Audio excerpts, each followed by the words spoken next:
L'Exode, chapitre 35. Moïse convoqua toute l'assemblée des enfants d'Israël et leur dit : Voici les choses que l'Éternel ordonne de faire. On travaillera 6 jours, mais le 7e jour sera pour vous une chose sainte. C'est le sabbat, le jour du repos, consacré à l'Éternel. Celui qui fera quelque ouvrage ce jour-là sera puni de mort. Vous n'allumerez point de feu dans aucune de vos demeures le jour du sabbat. Moïse parla à toute l'assemblée des enfants d'Israël et dit : Voici ce que l'Éternel a ordonné. Prenez, sur ce qui vous appartient, une offrande pour l'Éternel.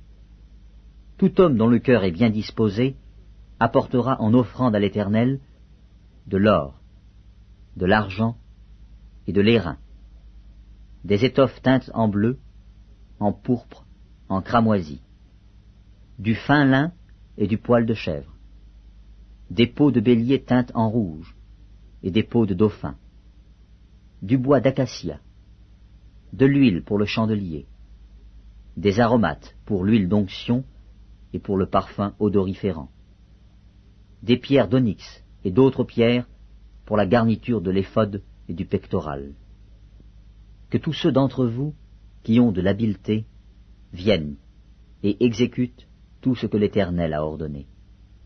Le tabernacle, sa tente et sa couverture, ses agrafes, ses planches, ses barres, ses colonnes et ses bases, l'arche et ses barres, le propitiatoire et le voile pour couvrir l'arche, la table et ses barres, et tous ses ustensiles, et les pains de proposition, le chandelier et ses ustensiles, ses lampes, et l'huile pour le chandelier, l'autel des parfums et ses barres, l'huile d'onction et le parfum odoriférant, et le rideau de la porte pour l'entrée du tabernacle, l'autel des holocaustes, sa grille d'airain, ses barres et tous ses ustensiles, la cuve avec sa base, l'étoile du parvis, ses colonnes, ses bases, et le rideau de la porte du parvis, les pieux du tabernacle, les pieux du parvis, et leur cordage,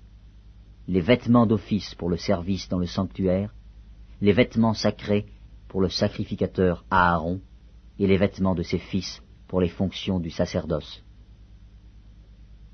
Toute l'assemblée des enfants d'Israël sortit de la présence de Moïse. Tous ceux qui furent entraînés par le cœur et animés de bonne volonté vinrent et apportèrent une offrande à l'Éternel pour l'œuvre de la tente d'assignation, pour tout son service et pour les vêtements sacrés.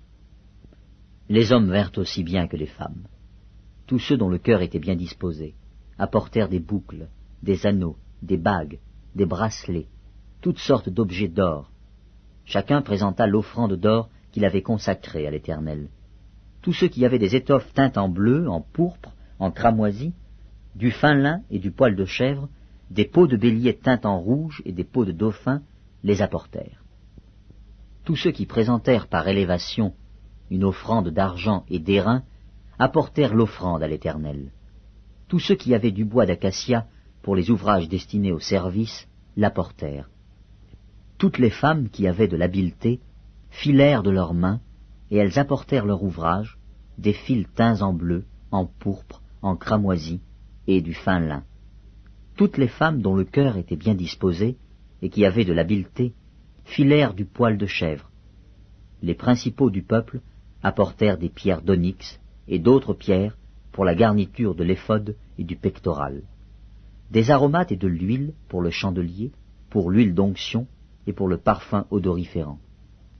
Tous les enfants d'Israël, hommes et femmes, dont le cœur était disposé à contribuer pour l'œuvre que l'Éternel avait ordonnée par Moïse, apportèrent des offrandes volontaires à l'Éternel. Moïse dit aux enfants d'Israël : Sachez que l'Éternel a choisi Betsaléel, fils d'Uri, fils de Hur, de la tribu de Juda. Il l'a rempli de l'Esprit de Dieu, de sagesse, d'intelligence, et de savoir pour toutes sortes d'ouvrages. Il l'a rendu capable de faire des inventions, de travailler l'or, l'argent et l'airain, de graver les pierres à enchâsser, de travailler le bois et d'exécuter toutes sortes d'ouvrages d'art. Il lui a accordé aussi le don d'enseigner, de même qu'à Oholiab, fils d'Ahisamak, de la tribu de Dan. Il les a remplis d'intelligence, pour exécuter tous les ouvrages de sculpture et d'art, pour broder et tisser les étoffes teintes en bleu, en pourpre, en cramoisi, et le fin lin, pour faire toute espèce de travaux et d'inventions.